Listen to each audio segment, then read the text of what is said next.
अस्सलाम वालेकुम जी, you are watching SLO based learning platform. और आज हमने बच्चों बात करनी है आज़ाद कश्मीर बोर्ड के फ़र्स्ट ईयर के इंग्लिश के पेपर की। पूरा जो पेपर है उसकी डिस्कशन करेंगे, उसमें पूरा paper pattern along with it जो मार्क्स डिस्ट्रीब्यूशन है इस पे बात करेंगे। So let's get started. So बच्चों, सबसे पहला जो आपके पास आता है part that is section A. Section A आपके पास होता है 20 मार्क्स का और इसके टोटल मार्क्स होते हैं 25। अब इसमें किस चीज़ के बारे में बात की जाती है, उन पर्टिकुलरली कौन सा ऐसा टॉपिक है जिस पे ज़्यादा एम्फेसिस किया जाता है, इस पे बात कर लेते हैं। So don't forget to subscribe the channel and like the video as well. So आपके पास बेटा सबसे पहले जो आया हुआ है दैट इज़ ऑल अबाउट आपके आर्टिकल्स। ठीक है, आर्टिकल की बात हुई है आपके फर्स्ट MCQs में। सेकंड में आपके पास ये पार्ट्स ऑफ स्पीच से रिलेटेड नाउन की सीरीज़ को डिस्कस किया गया है। ठीक है, नेक्स्ट आपके पास again this is from parts of speech. Third भी आपका पार्ट्स ऑफ स्पीच से रिलेटेड है। Fourth one is also from parts of speech. Fifth भी आपके पास प्रपोजिशन है and this is also parts of speech. फिर आपके पास वर्बल्स को डिस्कस किया गया है, जिसमें डिस्कस किया गया है participle, gerund, infinitive, past participle. ये क्या है, ये सारे topics are there on my YouTube channel, आप वहाँ से सर्च आउट करके देख सकते हैं। नेक्स्ट अगेन सेवन्थ भी आपके पास कंडीशनल टाइप है। ठीक है, कंडीशनल सेंटेंसेस को डिस्कस किया गया है। So this is also from you can say from grammar, और ये आपके पास video is already there on my YouTube channel. फिर सनशाइन आफ्टर द रेन, ये आपका लिटरेचर से लिया गया है, पोएम के पोइट के बारे में पूछा गया है। देन आप break the repetition of the verb break is, ये फिर अगेन आपके पास लिटरेरी डिवाइसेस है, उससे रिलेटेड है। ठीक है, फिर आपके पास आ जाता है 10th वन में MCQ जो है वो भी आपका लिटरेरी डिवाइस से रिलेटेड है। 11th भी, देन आपका 12th भी। सो इट्स रियली इंपॉर्टेंट कि आपको लिटरेरी डिवाइसेस के बारे में, यानी simile, metaphor, personification, assonance, irony, ठीक है, इन सब का, एंटीथेसिस, ऑक्सीमोरोन, इन सब का नॉलेज होना चाहिए। और ये वीडियो भी I have uploaded on my YouTube channel, मैं लिंक डिस्क्रिप्शन में डाल दूँगी, आप वहाँ से देख सकते हैं। फिर आपका जो 13th MCQs है वो डील कर रहा है again parts of speech, pronoun की टाइप्स हैं, ये पोजेसिव, इंट्रोगेटिव, पर्सनल, रिफ्लेक्सिव, इस पे भी वीडियो इज़ देयर। फिर आपका सिनोनिम और एंटोनिम्स 14 और जो आपका है 14-15 MCQs आपका सिनोनिम पे है। 16th में आपने बताना है एलिमेंट्स ऑफ अ स्टोरी। ठीक है, ये उसकी बात की गई है, बेसिकली कोई भी आप जो प्ले पढ़ते हो, नावल पढ़ रहे हो, तो उसके एलिमेंट्स कितने होते हैं। ठीक है, 5 एलिमेंट्स होते हैं। फिर उसके बाद आपके पास है which one of the example is a fact, यानी फैक्ट और ओपिनियन पे एक है। ठीक है, इस पे भी अल अपलोड द वीडियो इंशाल्लाह सून, उस पर है आपके पास। फिर आपके पास करेक्ट स्पेलिंग के बारे में पूछा गया है, साइलेंट लेटर क्या होता है, और फिर अगेन वर्ब, यानी रेगुलर वर्ब क्या होती है, रेगुलर, ऑक्सिलरी और मॉडल वर्ब। सो जो आपका मोस्टली पोर्शन है वो डील कर रहा है किसको, आपका मोस्टली पोर्शन डील कर रहा है पार्ट्स ऑफ स्पीच को। सो पार्ट्स ऑफ स्पीच पे भी बहुत डिटेल में मैं वीडियो बना चुकी हूँ, आप जाके देख सकते हैं। सो सबसे ज़्यादा यानी मेजर आपकी जो प्रेपरेशन है वो होनी चाहिए आपकी पार्ट्स ऑफ स्पीच पे होनी चाहिए। नेक्स्ट आ जाते हैं जी, नेक्स्ट हमारे पास आता है सेक्शन बी। अच्छा जी, नेक्स्ट हमारे पास आ जाता है सेक्शन बी।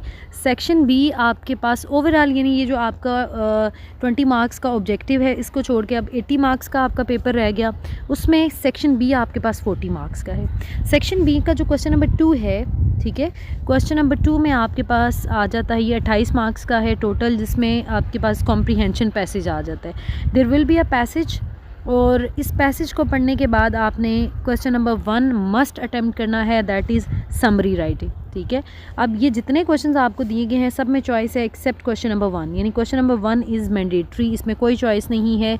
ये 7 नंबर का की समरी है और 1 नंबर आपको मिलेगा टाइटल का। सो टाइटल इज़ मैंडेटरी, पैसेज लिखने के बाद आपने टाइटल देना है विच इज़ मैंडेटरी, और उस टाइटल का 1 नंबर आपको मिलेगा। ओवरऑल इस क्वेश्चन के 8 मार्क्स हैं। फिर आपके पास जो बाकी क्वेश्चन हैं, बाकी जो 5 क्वेश्चन आप अटैम्प्ट करेंगे उनके आपके पास 4-4 नंबर के हैं। ठीक है, तो ओवरऑल आपने 6 क्वेश्चन करने हैं इस पोर्शन में से।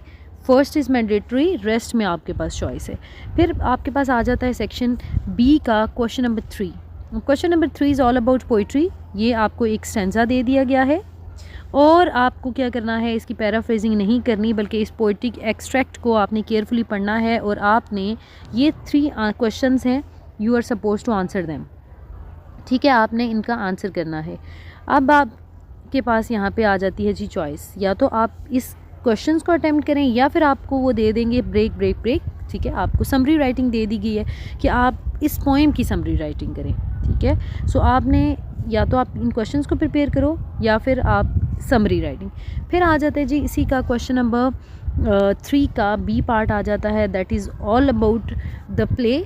ये प्ले से रिलेटेड है, अभी रिसेंटली आपने 14 प्ले पढ़ा है, ये उससे रिलेटेड है। जैसे यहाँ पे क्वेश्चन उन्होंने डाला है, how is conflict the most important element of the play to make it an interesting piece of writing for the reader elaborate, ठीक है। तो आपने क्या करना है, यानी कन्फ्लिक्ट के बारे में, कन्फ्लिक्ट एक जो हमारे पास प्ले होता है उसका एक इम्पॉर्टेंट एलिमेंट होता है, यानी एक्सटर्नल कन्फ्लिक्ट है, इंटरनल कन्फ्लिक्ट है, जब आपका हार्ट और आपका mind when both are not collaborating each other, ठीक है। तो फिर आपके पास वो डिपेंड करता है कि एक्सटर्नल की बात करें या इंटरनल की बात करें।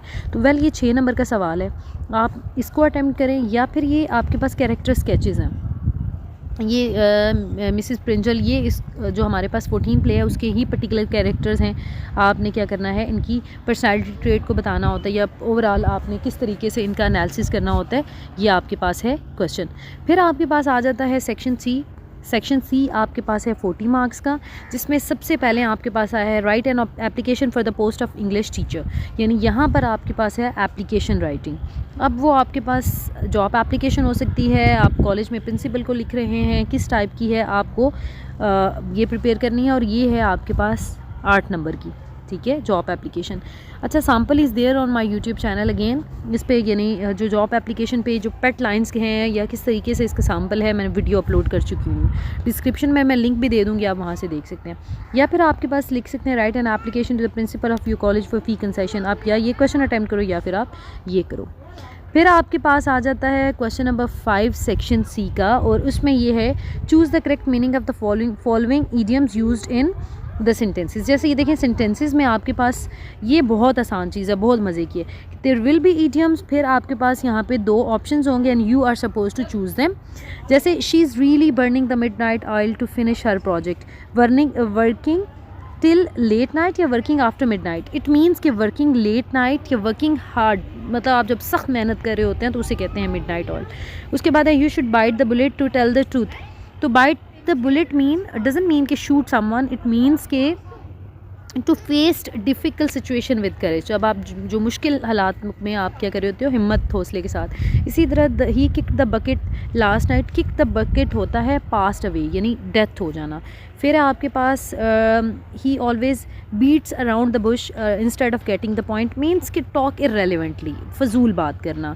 फिर आपके पास नेक्स्ट जैसे आ गया ओवर द मून, तो आपने यहाँ पे चूज़ किया ओवर द मून का मतलब होता है एक्सट्रीमली हैप्पी, ठीक है। ये आपके पास जैसे राइट, तो आपने बस इसमें से चूज़ करने हैं। ये जो आपके पास स्लैश है ना, मीन कि ये या ये, तो आपने राइट ऑप्शन चूज़ करना है। नेक्स्ट जैसे देखें, he is not feeling well today so he is decided to call it a day. Call it a day का मतलब होता है कि व्हेन यू स्टॉप वर्किंग, ठीक है। जब आप लेक्चर ले रहे हैं और आपका लेक्चर ख़त्म या you want to close it, wind up करना चाह रहे हैं, तो आप कहते हैं call it a day. So ये आपके पास जैसे ये आपने चूज़ कर लिया। इसके अलावा बेटा आपके पास ये ऑप्शन, और इसमें आपके पास ऑप्शन ये कि ये आपके पास है फ्रेजल वर्ब्स। फ्रेजल वर्ब्स क्या होते हैं कि जब आपके पास मेन वर्ब के साथ प्रेपोजिशन लग जाती है, मीनिंग चेंज हो जाता है। जैसे कॉल ऑफ है, ड्रेस अप है, गिव अप है, गो बैक है। जैसे देखें आप यहाँ पे गिव, यूजुअली वैसे गिव का मीनिंग क्या होता है, देना। आप जब उसके साथ प्रेपोजिशन अप लगा दें तो इट मीन्स कि आप सरेंडर कर देना, किसी काम को छोड़ देना, ठीक है। तो या फिर आप ये वाला क्वेश्चन अटैम्प्ट करें, और इनको आपने क्या करना है, इनको आपने सेंटेंसेस की फॉर्म में यूज़ करना है, ठीक है। नेक्स्ट आपके पास आ गया है जी, wait for a while, yes. Next आपके पास आ जाता है change the narration of the following passage, यानी ये आपके पास है टोटल 6 मार्क्स का है, ठीक है। और इसमें आपने क्या करना है, या तो आप ये वाला क्वेश्चन अटैम्प्ट करें, या फिर आपके पास है change the following sentences into indirect speech, या फिर आपके पास देयर आर सेंटेंसेस, ठीक है।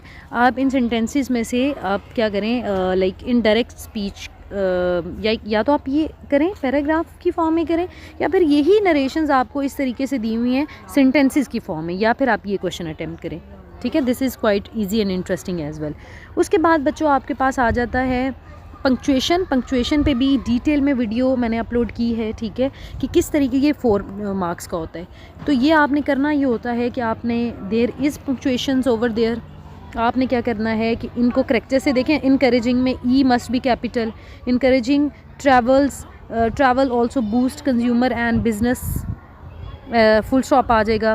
कॉन्फ्रेंस एट स्पोर्ट, मतलब इस तरीके से आपने जिधर जिधर फुल स्टॉप आता है फुल स्टॉप लगाना है, जहाँ पे कैपिटल लेटर है वहाँ पे कैपिटल, कॉमा का यूज़ किधर आ रहा है, तो ये सारी चीज़ें आपने देख के 4 नंबर का इसमें आपने करना होता है। फिर आपके पास आ जाता है जी question number 6। Question number 6 is all about your report writing.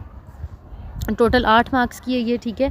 जैसे suppose you are a newspaper reporter in view of floods in Pakistan, the editor has asked you to write a report on flood hit areas of Pakistan. तो report writing का sample भी I have uploaded on my YouTube channel. आप link मैं description में इंशाल्लाह डाल दूँगी, आप वहाँ से देख सकते हैं किस तरीके से एक पेट सैम्पल होता है, उसको फॉलो करना होता है, आपने रिपोर्ट अपनी वहाँ पर प्रॉपर लिखनी होती है। रिपोर्ट राइटिंग के साथ ही बच्चों आपके पास चॉइस है लेटर की, ठीक है, यानी आप या तो रिपोर्ट प्रिपेयर करो या लेटर प्रिपेयर करो। अब लेटर राइटिंग में आपके पास क्या आता है, write a letter to the editor about the road that need repairs. तो आपने क्या करना होता है, या फिर आप ये वाला क्वेश्चन अटैम्प्ट कर लें। फिर आपके पास आता है जी लास्ट क्वेश्चन है। लास्ट क्वेश्चन में भी आपके पास चॉइस है, यहाँ पर है जी write a paragraph about 100 to 120 words on social media. या तो आप पैराग्राफ राइटिंग करें, या फिर आपके पास है translate the following passage into Urdu, या फिर आपको ये जो गिवन पैसेज होता है you are suppose to translate it into Urdu. English में है, आपको उर्दू में करना है। So that was all about your paper. Detail discussion होगी है इस पर इंशाल्लाह ताला। आई ट्राई माई बेस्ट कि इसमें जैसे नरेशंस का यूज़ है तो वो आपको, पंक्चुएशन का अगेन ये चीज़ें मैं आपको करवा दूँ, ऑब्जेक्टिव को डिटेल में डिस्कस कर दूँ आपके लिए। तो that was all about AJK का जो पैटर्न है उसको डिस्कस किया गया है। हाजिर होते हैं नेक्स्ट वीडियो के साथ। Don't forget to subscribe the channel and like the video. Till then take care and अल्लाह हाफिज़।